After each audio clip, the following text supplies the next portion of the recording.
Can we feed ourselves from our own garden? Will a farm be another sort of chore? Will the garden tie me down in new and even more profound ways? Can I really live what I believe? Helen and Scott Nearing were well-known American back-to-the-landers, or people who grow their own food on their own land on a small-scale basis for themselves or for others, who wrote extensively about their experience living what they termed the good life. They lived a self-sufficient life in the 1930s and 40s in Vermont, with their principles always directing their choices. Still today, the Nearings' initial questions, dilemmas, and fears are shared by many people who want to take their lives into their own hands and live in simpler, less routinized lives. Now I'm going to inform you on a few important things the Nearings faced and taught society. The Nearings were experimenters and were also very widely read. They frequently quoted authors of centuries past in their own books. They found wisdom in some of the attitudes of the past, but did not feel tied to the life patterns or technologies of the past.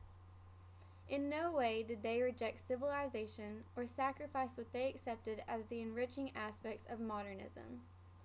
Apart from the necessity that drove them to the land, when they sought a good life during the Depression, keys to their success in the lifestyle included intelligence, commitment, self-discipline, and enjoyment.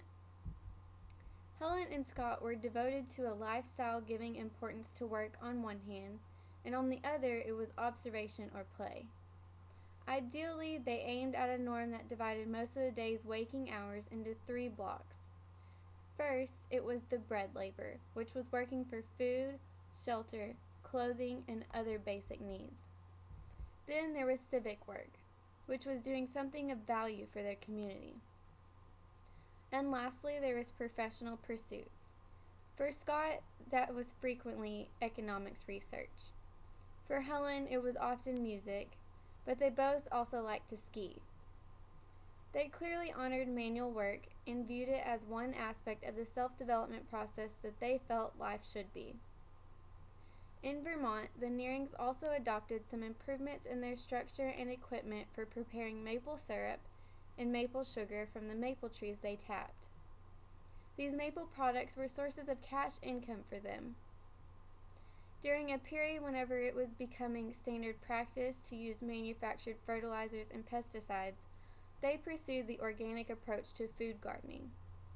The Nearings utilized and refined the slip-form stone masonry method of building houses and outbuildings from stone and concrete. They built 12 stone structures from small to large on their Vermont land.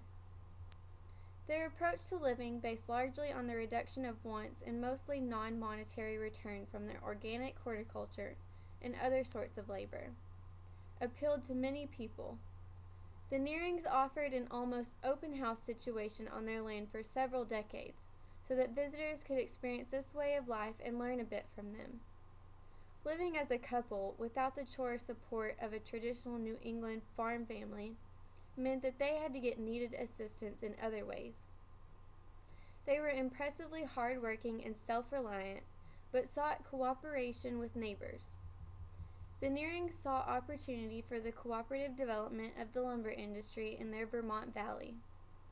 Ultimately, while they considered their original Vermont homestead project to be successful in providing a livelihood as well as contact with nature and enjoyment of life, they felt frustrated by an extreme local household independence, which they felt contrasted unfavorably with the reality in many rural parts of Europe. Through their 60 years of living on the land, their commitment to social economic justice, their numerous books and articles, and the time they shared with thousands of visitors to their homestead, the Nearings embodied a philosophy that has come to recognize as a centerpiece of America's back to the land and simple living movements. Helen Nearing once said, "The store customer who comes home with a package under his arm has learned nothing, except that a $10 bill is a source of power in the marketplace. The man or woman who has converted material into needed products via tools and skills has matured in the process." Though not all agreed with Helen and Scott's way of living, they endured much more than most in society today. Thank you.